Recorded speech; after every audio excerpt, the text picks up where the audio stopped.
thought that we would tell you a little bit about the archives and what we do there, and share some of the secrets and tales that we have found. Let's talk about the archives that we have here. Probably the door that everybody passes from the large parking lot, but never notices that it's there. That's the big gray one there in the little hallway, the miniature hallway that has the little sign that has the archive hours. That's where a lot of Penticton's history is stored, which is great. And so we're going to delve into the tales and files and such of the archives. And it's amazing the stuff you find in there. Jean Boyle is the archivist, and I've been a contractor here. I've been involved with the museum for well over 20 plus years now, but I now work in the archives along with Jean. So I help preserve Penticton's present for future generations, for research, and that's what archives are all about. So you may well ask, what is an archive? I'm glad you asked. The regulars are along with me, so that's a good thing. So let's, there we go. So what is an archive? According to the Wikipedia, and it must be from the internet, therefore it must be true, correct?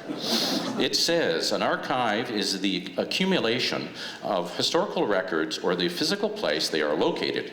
Archives contain primary source documents, that means originals, that have accumulated over the course of an individual, business, or organization's lifetime, and are kept to show the function of that person, business, or organization. So in other words, it's all the paperwork and things, because archives are more than just photos. A lot of people think archives only contain photographs. It doesn't. It contains many documents and other things. So in general, archives consist of records that have been selected for permanent or long-time preservation on the grounds of their enduring cultural, historical, or evidentiary value. Archive records are normally unpublished, means they've never been in a work of art, so it's not books, okay? And almost always unique, unlike books or magazines for which many identical copies exist. This means that archives are quite distinct from libraries with regard to their function and organization. So again, it's not a library because a lot of the works are unique. In other words, like handwritten documents, diaries, that kind of thing. So in the archives, we have filing cabinet drawers, and in our collection, we have over 25,000 photographs.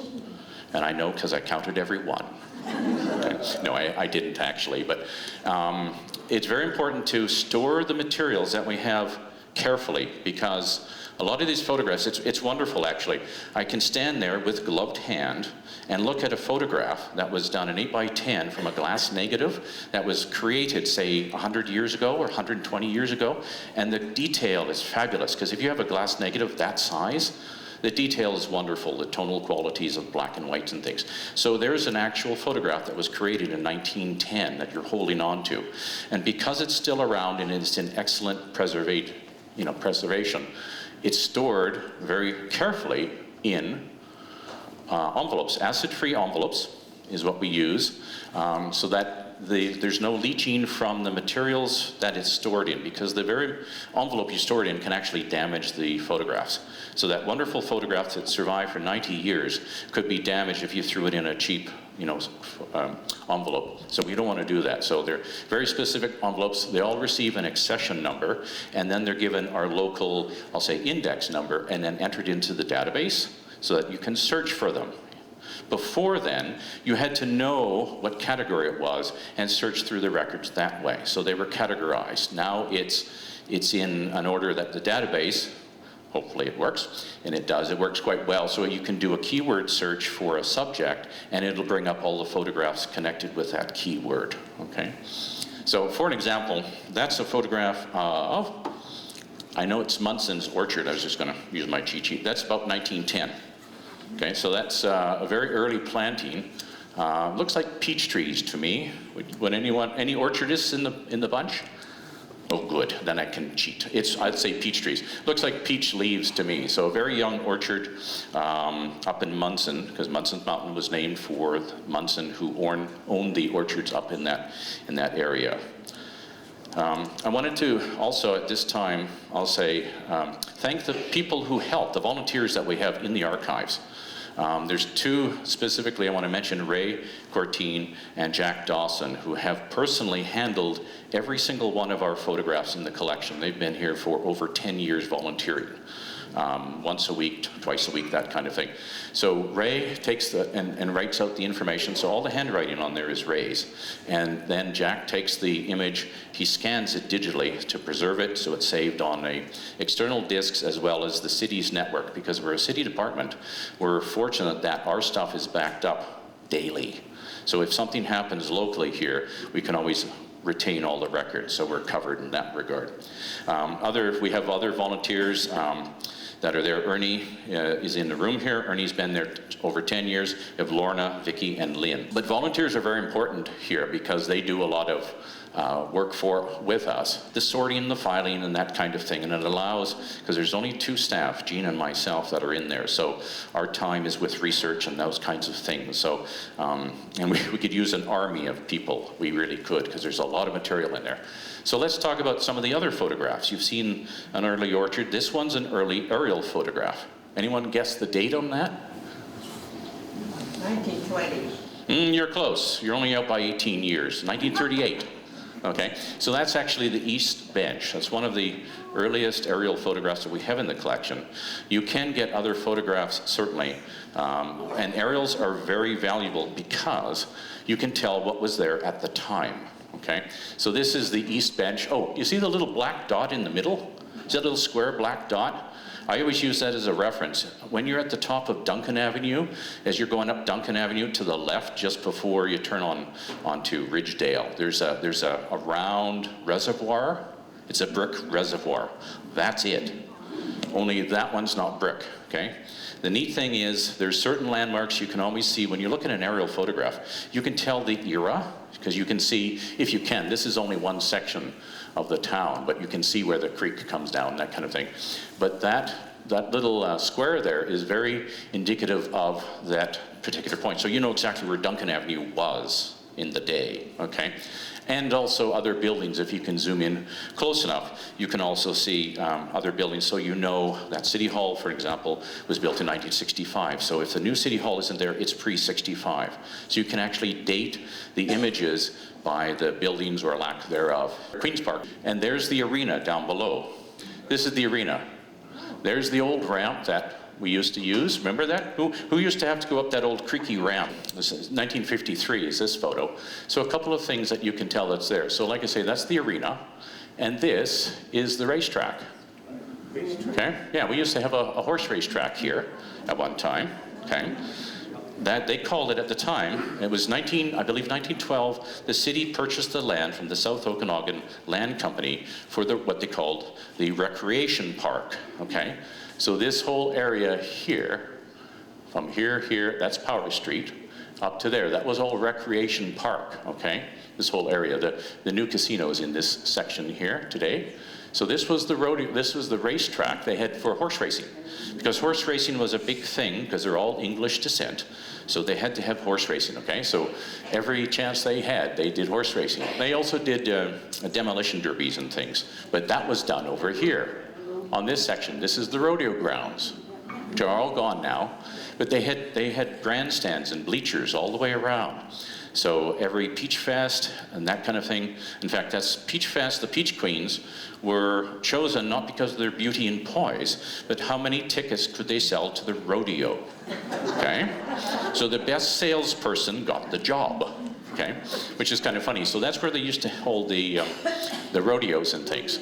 And I can't remember quite when that disappeared. So of course now you've got the trade center in here and all, you know, community center here and the trade center and so on all the way down is along it. So by seeing what buildings are not there, you can tell, you know, the era of the photo. The photos are usually dated because they have the markation on the top that tells you the date and the flight path and that kind of thing. Just to show you another aerial, but it's a different view. It's not looking straight down. It's an oblique angle, which means at a slight angle, sort of like a 45. So someone in an aircraft. Anyone guess what that's being built? What is that? Community center, that's right. So that, again, that's the early 80s. The arena's still there, of course. And if you notice up the top, this school here, that's the original Queen's Park School because it burned down. Okay, so that's what the original Queen's Park School looked like in the day. it's neat to have photos like that because it shows you what was there at the time, and that's what's important about that. Here's an interesting one. You may well ask, what is that? Oh, good, I'm glad you asked. So, one thing we're very fortunate to have here at the archives is the negatives, or some at least, from the Penticton Herald. Okay, so over the years, the photographers ran around for the Herald when it was reasonable cost to do so. The original Heralds didn't have many photos in them because it was expensive in the day. So that was actually a 4x5 negative, so it's about this big, okay? So it's quite large. Okay, that was the photo they used in the day. That one is, let me see, I believe it was 1959 is when that photo was taken, okay? And the way they stored those negatives is they used an envelope, and they would take every photo that was shot of that week and just write it, and it said, you know, golf trophy, women's curling, you know, and it said January 1st to January 14, 1959, and it would list all these items, okay? So as I'm processing these negatives, because that was the other job, that's why I'm half blind, because I was squinting at little 35mm negatives trying to figure out what they were. But I came across this one, and on the envelope, it said Shermans Sword. And I went, wait a moment, Sherman as in Civil War, South? Can that be? That's all it said, okay? And I hadn't finished scanning the Heralds. I'll get into that a little later. So I can't look up the story to see what is this. And I thought, Sherman's Sword. Next one, please, Chandra. So Gary dons his Sherlock Holmes outfit, okay, and goes, wait a moment, because a lot of what we do in the archives is detective work. It's fun. That's the part I really love, because it's the research, and you dig, and you have to dig deep from multiple sources, okay? So what I did, the first thing I did is I used the thing that most everybody does. I Googled it, okay? And I went, you know, General Sherman in BC, and sure enough, it came back with a hit. And it said, check Susan Allison's personal diary, which is a book, okay? It's her private writings. Susan Allison lived on Allison's ranch with her husband. And Allison's ranch is near Princeton. That's what Princeton is basically today, a little outside of it, okay? And she wrote out of her diaries, she kept a daily diary, she wrote about the comings and goings of the early Similkameen people and so on. And it said on page 67, it mentions Sherman. And I said to Jean, I said, quick, do we have a copy of that book? And she said, yes, we do. And I said, let me have it. So sure enough, turn to page 67, and there it is. And it tells of, yes, General Sherman coming through her place. And I'll read it to you because it's not very long. So it's quite interesting how she wrote it as well. So her husband was away at the time. He was off getting produce or getting, stock for that kind of thing. They had a fairly large area. Okay, so they had lots of land. So it said, it was in 1884 that an aide-de-camp came riding in the valley from General Sherman to see what provisions we would make for a troop of horses. So the army is coming uninvited, and they're looking for grass, okay? So anyway, and you're not going to say no to a U.S. Army anyway. He had obtained leave to pass through BC to the coast with an escort, and he had a fairly large escort. We had plenty of oats and that we bought at Karameus, but no hay. But the big bunchgrass field, since sold to Mrs. Lower, was then flourishing. Knee-deep in grass, we would not accommodate anyone, as the new house was not finished. So when the general came, they all camped in the big calf pasture and turned their horses into the bunchgrass field. When the general announced he was coming to call, I had nowhere to receive him but the nursery or the kitchen. So I had the chairs placed outside the door for him and his staff. We made himself at home, took the chair, turned it back to front, and bestrode it like a horse. Resting his chin on the back, he surveyed all. When he asked abruptly how many children we had, I told him 9. Where are the rest, he says. Parade them all. I told him the little ones were in bed, but he insisted I should parade them in their nightshirts. General Sherman was a healthy, intelligent man with shrewd, piercing eyes that seemed to take in everything and look into your mind.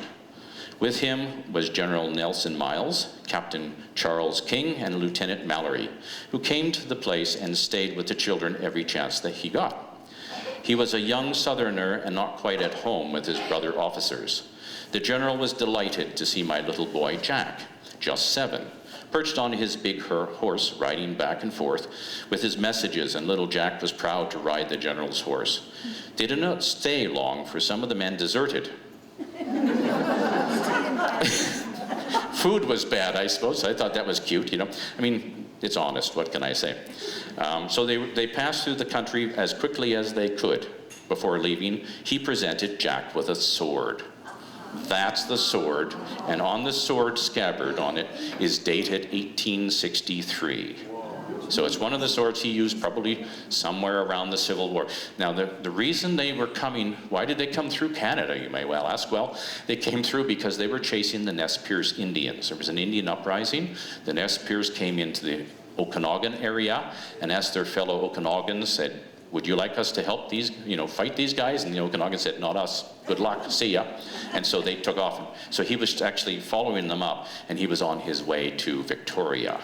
So that's Susan Allison. That's the writer of it. And this book is available. We have we do have a research library there. This book is available. It's also probably in the library here. So that's her, only in her obviously not work clothes. And there's the man himself. Look at the eyes. I would say when I saw that photo of him, I thought, yeah, that's the one I'm going to use, because look at the piercing eyes of him. Ooh. Now, you may well ask, what happened to the sword? What did happen to the sword? Oh, you guys are good. I like this. Good. So the thing is, knowing that was Mrs. MacGregor, Susan MacGregor, and what it was is it told a story in the Herald about her and the sword and so on. And at the time, no, the sword is not for sale. Okay. So I checked with a couple of people from Summerland and said, can you look into, does anyone know? And she said, yes, I know her. The woman in the photo is now about 90 years old, and I know her daughter, and I'll ask. So where's the sword? It's with the son, or it'd be the son, who's up in the Yukon right now. So he has it with specific written instructions that if something happens to him, or the family's not interested in retaining the sword anymore, it will be donated to Princeton Museum. So it'll be going back home where it should have been. So that's kind of a neat full circle and that's the kind of stuff that makes it really fun to work on in the archives, because some of it is, tedious work, of course, but you get to research this kind of thing. And these are just questions that kind of come in out of the blue. And I found out all of that information in about 15 minutes. It didn't take long, mainly because I had the right hits and I had Susan's actual article to go by, so I could confirm the dates. Some of you may recognize this photo. This is a photo that we have on the World War I exhibit poster. And I really like this one because I get a sense of who this man is here, that's Reg Atkinson, and he was the founder of the museum. And without him, we wouldn't have the museum, really. He was the one who was a collector, and he brought things and then started his own museum in his house, and then eventually it moved to the Sycamoose, and then it eventually came here. But what I wanted to focus on was how we got ready for this exhibit. Now, how many of you have been into the museum and seen the World War I exhibit? All right, the rest of you can see it on your way out. When we were putting this exhibit together, we got panels from the Royal BC Museum in Victoria, and so you get a general sense of World War I and sort of the contributions of BC. But when you start looking at the local people, that's where the archives came into play. And what I saw was everybody almost immediately went to the archives. They wanted photos from the archives, they wanted stories from the archives. When you come in, you get 1914 to 1918, and we've got items that are in our collection, information about those items, and then on the back side of that wall, we have these photos. And these are all local men that were that enlisted in the war, and we have information about them because we have the archives. So not only do we have their photos, but we also have information about them, because somebody said, you know, I don't know what to do with this, but I think I'm going to give it to the archives. We've got panels and information from the Sikh Heritage Museum in Abbotsford. There's panels here that we've printed off and put on the walls there, and it gives you a sense of Sikh Canadians who were a part of World War I and who actually were in Canada. They enlisted in the Canadian Army and went and fought overseas.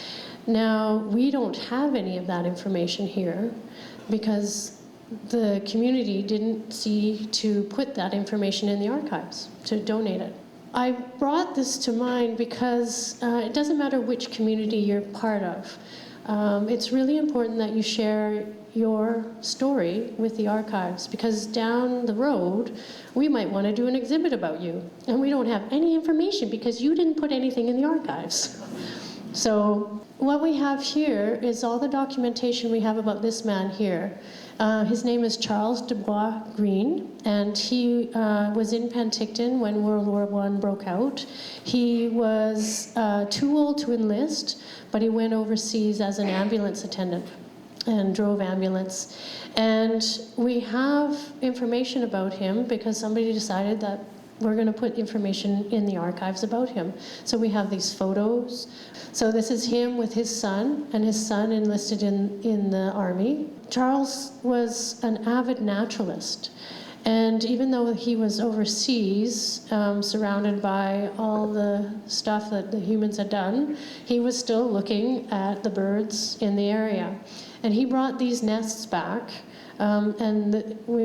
each of them have a label here, and you can see where they came from and what kind of bird they were, actually from the front line. And it's written on there. So we have nests that were collected over 100 years ago, or nearly 100 years ago, and he was an avid naturalist and saw fit to bring those back. Yeah, how did he get those over with keeping those eggs safe? The other thing about him is that after the war, he came back and he continued on as a naturalist, and he spent a lot of time in the Okanagan as well as on the Queen Charlotte Islands and all throughout BC, and he was able to find birds and add them to the bird species lists. And so when you go and take a look at that display, there's a write-up about him after he died. It was in memoriam, and it speaks to his contributions to the natural history of the birds throughout BC. So what I really like about this particular display is that because we were able to go into the archives and pull out this information, we have a much better sense of who this man was. And it's not just a face that we see, but it's also who he is as a human being. So let's talk about fawns, and I don't mean the leather-jacketed fellow with the greased hair from Happy Days. Okay? F-O-N-D-S. It's those white boxes on the shelf is a fond. Fond, actually be fond, because it's French, okay? So those that know French, there's no vowel afterwards, so you don't pronounce it, but we call it fond. Okay, so it's from a French term, because archive practice started in France, was the first to start an archive way back. And so they named it fawn, and we haven't changed it since. So North America basically runs by those practices. So again, a fawn is the documents, records, ephemera. I like that word, ephemera. Sounds very good. But ephemera is basically all the stuff that isn't categorized. It's like the miscellaneous file. So ephemera is things like programs or ticket stubs or things that relate to a business or an organization or an individual that don't fit in any of the other categories within the box, okay? That kind of thing. I just grabbed this one because we have three fond boxes of Okanagan Historical Society. So fortunately, the organization came to us with their material. Why? That's very important, because one day they may not exist. I hope they do. They keep going along, which is great. But if they don't give it to us, we never get it. And the thing is, down the road, someone's going to say, My grandfather worked with the OHS. What information do you have on them? And we can pull out the boxes and say, we have this. Here's all the memberships lists. Here's the, some financial records, the year-end stuff they would have at AGM, all the public information anyway, as well as who the directors were and the information on why they put it together and why it was important. So the material that's brought into the archive, it isn't necessarily, we have to sort it because we have very limited space. So we have to keep just the very relative important stuff, of course. Otherwise we'd have a warehouse the size of the arena to store it, and it would take a ponderous system to retrieve the information. But we do need not artifacts, but the documents. So when the Pythian Sisters, for example, long-term organization in town, they ceased as an organization. They folded. The local chapter did. So they brought us all their minute books, okay, right since day one. And it's interesting to go through and see. It's a slice of time. Like they raffled. They had a meat draw or something. And tickets were like 5 cents each in the day. Those kinds of things. So someone doing research down the road for organizations in Canada, of which Penticton had one of theirs, they can come in and get the information. So it's important to get the stuff first. We only have what's brought to us. And that's why the plea's going out there to bring the important stuff. And if you're unsure, before you go, if you think, Dina, if you think the stuff's important, phone us and tell us what you have, and we'd say, yes, we'd like this, or you can keep that with the family, that kind of thing. We'll help you out, by all means. We'd love to talk to you and help guide you what needs to be in here, because everybody has a story. That's the thing. Everyone in this room has a story about them. You don't have to be here a long, long time, but even if you lived here for 10, 20, 30 years, you've contributed to the community, and that stuff's important. This one's kind of neat because this is January 20, 1913.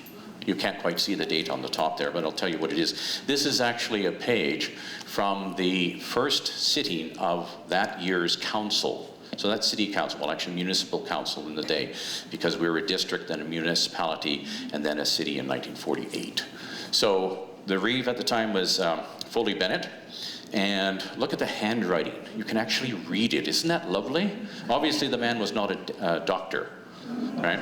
So in the day, they kept handwritten minutes. So there was a clerk that sat there and wrote down verbatim everything that you said, okay?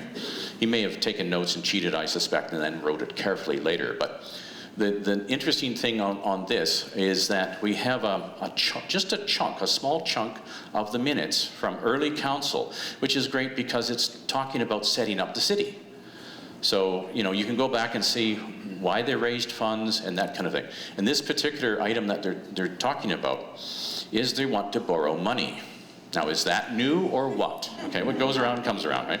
But anyway, they wanted to borrow $12,000 from the Bank of Montreal for the electric light bylaw. And why is that important? Well, that's when Penticton got electricity. Okay, so if only you guys know because you're here, okay? So you can say down at the coffee shop, do you know when Penticton got electricity? And everybody will say, either they'll say, who cares? Or they'll say, no, tell me. So you can tell them because I'm going to tell you. Next one, please, Chandra. So in 1913, they borrowed $12,000, which is actually a fair bit of money in the day when you think about it, okay, to build an electric light building, okay, that housed a diesel generator. That's a rather poor photo. But that's okay because it's an extremely rare photo. That's the actual inside the power plant. Okay, and so there's guys standing up and one on the ladder, and they're probably standing by the light so you can actually see them because you'd use a flash and whatever. So here's the big generator here and the diesel turbine. It was a diesel generator at the time. They had thought there was enough water coming out of Penticton Creek. But and they bought the pipe and they bought the Pelton wheel and so on, and then they realized there wasn't enough water to drive the wheel to give enough electricity for the town. So they opted for Plan B, which was a diesel generator. So in April of 1913, a delegation stood inside the power plant room and the switch was thrown for the diesel generator to come to life. Cough, cough, sputter, sputter, die. They threw it again, so it happened twice, okay? So that's kind of neat. So next one, please, Chandra. And you may well ask, well, where was that building? So I'm glad you asked. These guys are good. These guys are really good. So this is actually at 1025 Main Street. Okay, this photo is about the late 60s, I'll say. Okay, I don't remember the building myself, but my mom wouldn't let me ride my bike that far down. So the noise from that thing was so loud they could hear it 5 miles away, they say. Okay, now it's interesting because lake to lake, Penticton is only 5 miles. So basically everyone in town could hear it, obviously. And it expanded over time. So that's the old building. That's a Herald photo. So if we didn't get the Herald photos, we wouldn't have that image. Okay? So someone probably took a picture of that just before it was going to be torn down as a keepsake. And now we have that. Okay, so now I'm putting on my Lynn Jones hat. And I'm going to be reading what she has here. Because this is something that she found in the archives. So she says there's a connection between a specific actress who was recently made a commander of the Order of the British Empire, or CBE, and the Penticton Museum. She says, do I have your attention? I hope so. So please follow along for a bit and so I can set the scene. Now, Lynn says she volunteers at the Penticton Museum for selfish reasons. She's a new resident and feeling a need to learn more about her chosen home, so she assists in the museum. My position is in the archives, and I am finding all sorts of interesting things. For example, I have seen the original letter that accompanied the red ensign flag displayed in the museum, and I am now copying letters into a database which were sent during World War I to Hugh Lear, to his wife, and other members of his family. But another selfish reason for volunteering is that I am intrigued by history, mysteries, and puzzles. And one of the most interesting finds so far is a single name in a letter I read in December 2011 and the follow-up research I did at home over the Christmas holidays. The story begins. In 1965, Mrs. Ella Westcott donated a number of personal items to the Penticton Museum.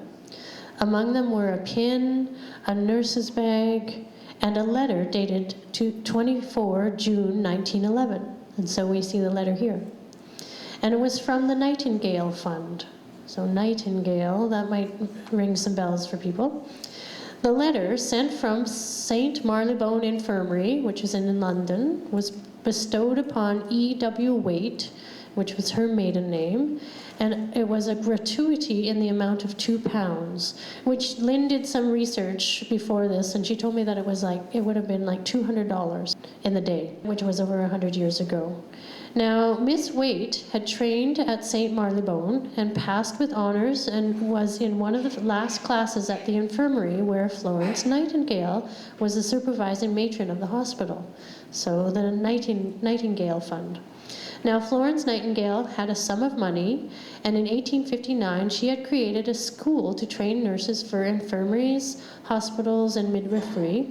And from this arose the Nightingale Fund, which is still in existence and also has members of the original signing family acting as trustees. This is where we're going. And it was the surname of the secretary of the fund that fascinated me.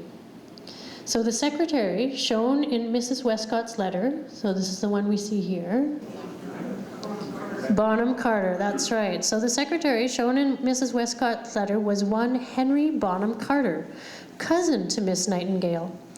And a little searching on the internet showed Henry was to be, I think this is where you get to step in now. Oh, there's the medal, okay? And there's Florence Nightingale. And then we have, there he is, Henry Bonham Carter. And he was to be father to Maurice. And Maurice was father to, well, we missed one, but there's Raymond. And Raymond is the father of Helena Bonham Carter. And so she, yes, the same Helena Bonham Carter that was recently portrayed, Elizabeth Bowes' line in The King's Speech.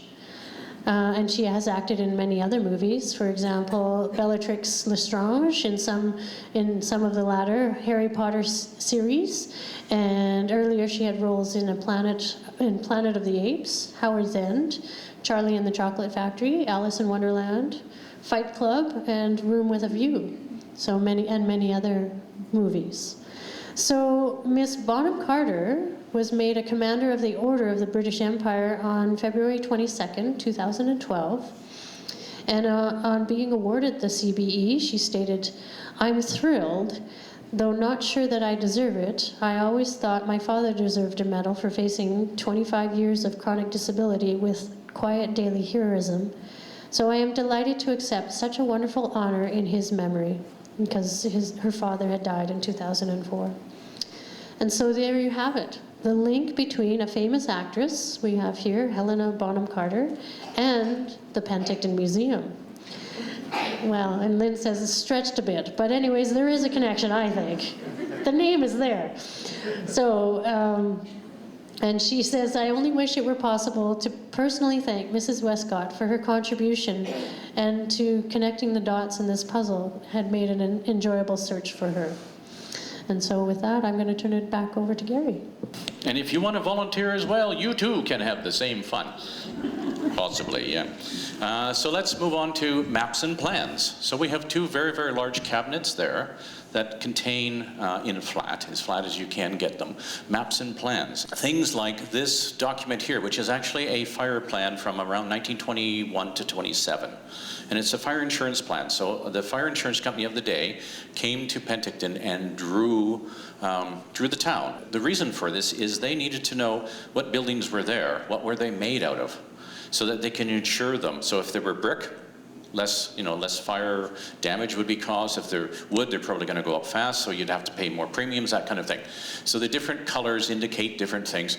The beauty of this map, this kind of map, and we have a fair selection of them. We have the full set from 1921, 27. We also have another one from the 40s. And a fellow contacted us recently who collects these things, if you can imagine, someone actually collecting these, but it's a good thing they did, from 1911, 1912, 1914, and we said, "Send them all, please." So he sent us high-res scans of everything. So that, and the beauty of this is much like aerial photo, because that's what it looks like. You can see the streets marked out, okay? So there's Main Street going up and down, okay? Main Street, Nanaimo Avenue, Westminster Avenue, and up here is Smith Street. Well, how many people have ever heard of Smith Street? I have. You know why? Because it used to be called Smith Street, okay? Right? But now it's Front Street, so they renamed it, okay? And actually on one of them, this is Robinson Avenue, which has been recently renamed what? Backstreet Boulevard. Rather funky name, I suppose, but anyway, it's where Chinatown used to be for us. It's where the Chinese Laundry was and that kind of thing. So when they were deciding on a name, I said to Peter Ord, the previous curator, he said they want to call it Backstreet Boulevard, and I said, why not something a little more upbeat with what was there? And he said, like what? And I said, perhaps Laundry Lane?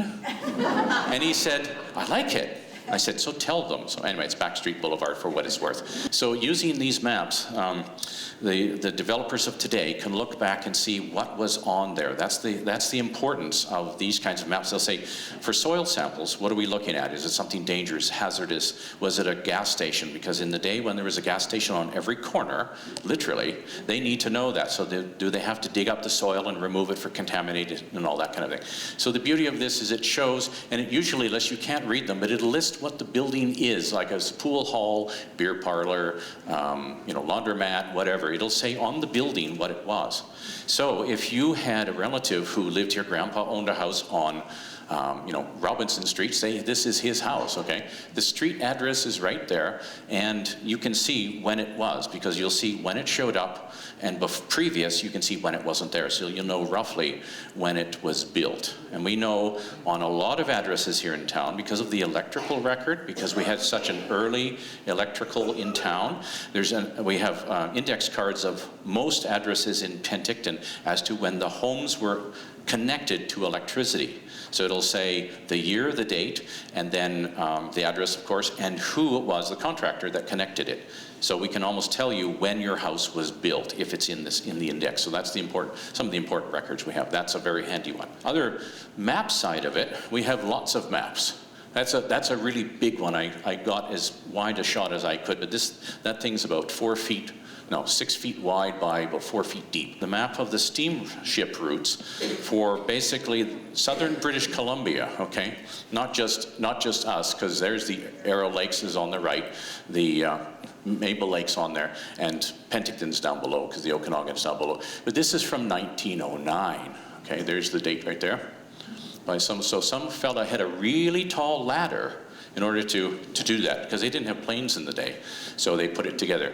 The importance of this kind of thing is that you can see all the little steamship stops along the way, because they were listed, every single one of them, because the steamships were on navigable waters, and they list the stops, and that's how a lot of the town sites sprang up, is because the ship stopped there, so you could sell your fruit and take on supplies, that kind of thing. This is from the Penticton Herald, and it's kind of neat. This is from 1914, okay, and I'll get into the Heralds in a moment. But I pulled this one because it's called Reminiscences of an Old-Timer from 1914. Now that's going to be fun to read, okay? And what he talks about, this is June 20, 1914, so you won't be able to read that, but I'll read it for you. It's by a Mr. R.C. Armstrong. And what he tells is because 1914 is when the Sycamoose was launched, okay? Actually, the Sycamoose was launched in May of 1914. It slid down the breezeways into the water, got stuck in the mud. They tried until dark, couldn't get it off. Came back the next day, freed it, and it was launched officially twice. Okay? It's probably the same guy that made the powerhouse, okay? Anyway, so Mr. Armstrong writes about his travels down the lake in the day, because he was a very early pioneer that came through the valley. Didn't live here, but carried on. So it says, the arrival of the large CPR boat at Penticton impressed me so greatly, it brought back to mind the first steamboat that was operated on the Okanagan Lake 28 years ago, on which I came down to Penticton. So back up 1914 by 28 years. Okay, you do the math. It's about 86, isn't it? Anyway, we hired a man to take us from Sycamoose to Enderby by rowboat. We got to Enderby in 1.5 days. Okay? Yeah, this is why I love this stuff, okay? Because this is real. Then we walked to Lansdowne. I believe it's Armstrong now. Okay, so they walked from Enderby to Armstrong. Okay, the next day we walked to Vernon. So they walked from they've walked from Armstrong down to Vernon. Okay, where we saw the captain of the steamboat, where we were get to Penticton. The boat measured 24 feet long and 8 feet wide. Not very big. Had a 2-horsepower engine and a small box for a furnace. The captain was blind in one eye and nearly blind in the other. That sounds reassuring, you know, right? The crew consisted of one boy about 14 years old. We started in the morning from the landing, and when we got out a few miles, there was a headwind. 2-horsepower engine, okay? The steamer scarcely moved, and we only made about 2 miles an hour. The captain told me there was good fish in the lake. There was a trolling line on the rail. I threw it out and soon had a fish hooked. The captain told me to let him pull it in. It stopped the boat. Okay. It wasn't terribly, anyway. We got it in all right, and the young man named Gillis dressed it and cooked it for dinner, but we never ate it. I had put out the line again and soon had another hooked. The captain came back to the stern to help get it in, but as he could hardly see, he came stepping high and never saw the frying pan with our dinner of fish and stepped bang into the pan and upset our fish on the deck. When we got the other fish in, it was too late to cook it. I put the line in again, but Cap shouted to have me take it out, said it was impeding the progress of his boat. Not that it was going fast anyway, okay? We got as far as where Summerland is now today. The captain ran the boat in behind a point and tied up to the tree. The wind was still ahead. There wasn't a house to sleep in, but we had blankets, so we made out all right. Next day, we made Penticton, and there wasn't any wharf, so he anchored at the mouth of the river that way, and we got ashore by a small boat. The only house then in Penticton was Tom Ellis's, that's on Windsor Avenue. We slept in an Indian camp, and next day hired an Indian with two saddle horses and 1 pack horse to go to Karamias. We got there in 1 day, and I still live in the Similkameen ever since. I consider the Similkameen the Garden of BC, okay? So the boat was called the Mary Victoria Greenough. It was launched in April 21, 1886, and the captain was Captain Shorts, and there he is. Okay. So we have his image in the archives, so I was able to put the pieces together. So now you have which one is the blind eye? I don't know. Now we get to the Heralds, or the Penticton Press as it was first known. When it first started, the Penticton Press, 1906, we have I believe we're only missing the first 2 issues of that paper, okay? We have both the bound copies, which every day a single issue of the paper was sent away, and they were bound in yearly editions. So there's big giant books to page through, okay? So that was the first process. I was at the Penticton Herald as circulation manager in the mid-80s, and I saw these books sitting in what they called the morgue, and the water from the spilled janitor's bucket was slowly creeping up the stack. And I went, this is Penticton's history, we must save this, okay? So I said to the publisher, we need to save this stuff, it needs to be in the museum. And he said, do we have microfilm of it? And I said, I don't know. So we checked, and we had from about the 70s on had been microfilmed, so it's 35 millimeter microfilm that preserves a page every shot, okay? But previous, nothing was there, okay? And if the water damaged it, they're gone. So anyway, so we proceeded to send off 2 issues of it a month, and about 1.5 years later, all those issues came here, and the microfilming was complete. So the library has a copy, and the college has a copy of the microfilms proper, okay? About, about 5 years ago, down in Victoria, they had warehouses of all the copies of the papers from all the communities, and they were cleaning house. So they contacted the communities and said, do you want your papers or shall we shred them? Most communities said, we don't have the storage, shred them. Okay. We're very fortunate we have not only the physical copies, but the microfilms, plus one of the projects that I was hired to do when I first got here was convert from microfilm to a digital copy of the Heralds. Okay, so we've scanned 1906 to 1999. That's as far as we went, because the early ones are the important ones, more so than recent. When it first came out, it was 4 pages. 4 pages, and it was weekly, and it cost $1 a year, paid in advance. Okay. And it's some pages are missing because they just didn't make it. They just weren't available, or they disappeared, or whatever happened. So we have in the archives 2 laptops that if you want to come in and sit down and keyword search, that's the beauty of it. You have an uncle that lived here long ago, you can put in his name and it'll search the years for you to find that reference, okay? We use this on almost a daily basis. And every time it makes a hit, it highlights it in blue, okay? Now, you'll get a lot of hits for something like Lakeshore, obviously, and it takes a lot longer because the pages increased as the paper got bigger over time, okay? And just so you know, the up to 1999, just under 1.5 million pages of the paper were produced from 1906 to 99. And I read every one of them, mind you, at high speed.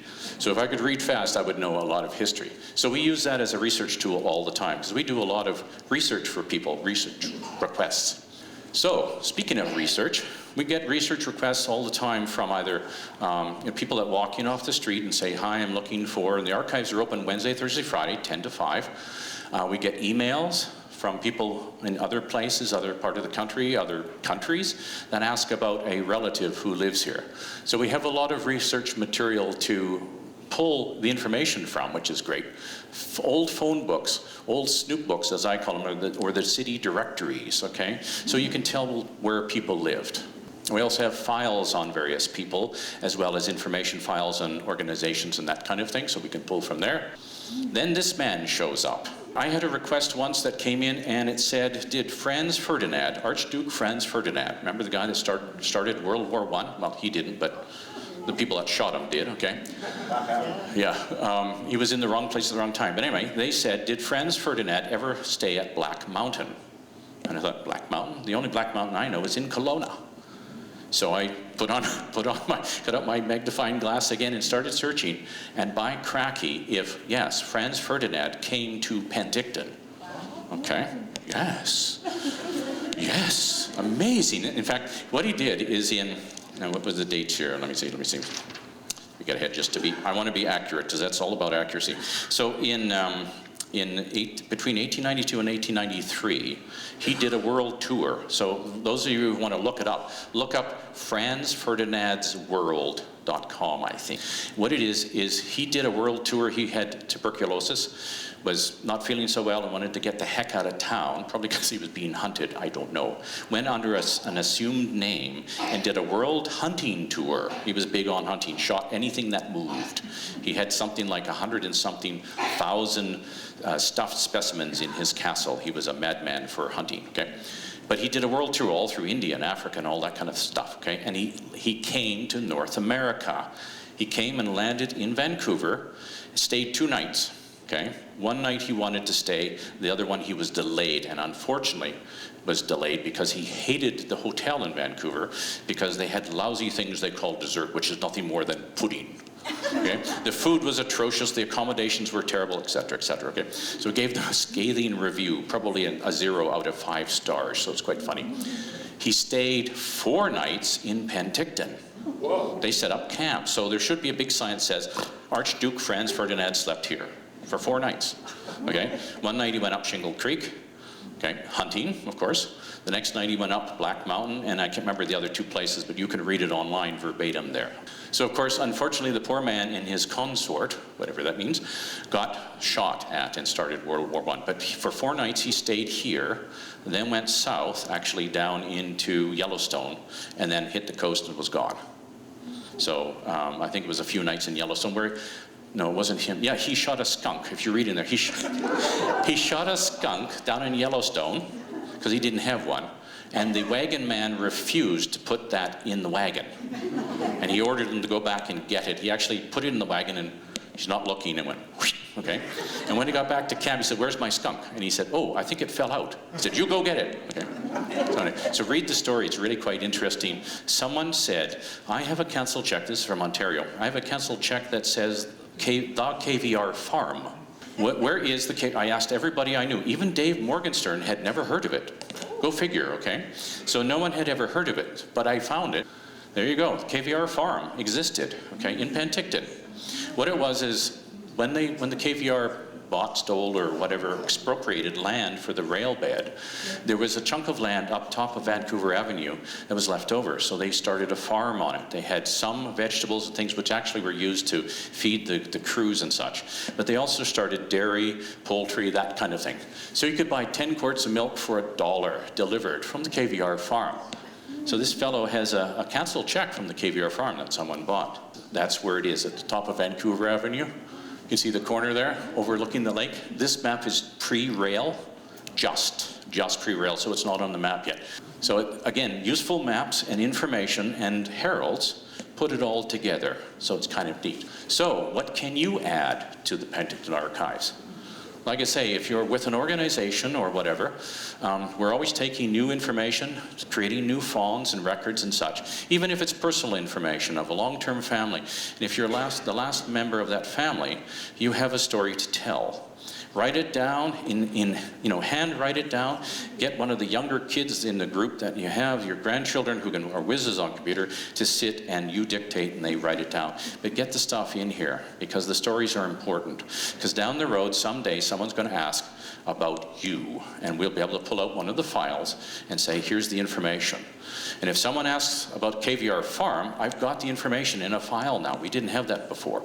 So any of the research we come up with, we make files so that down the road people can ask. There we go. Hope you enjoyed it.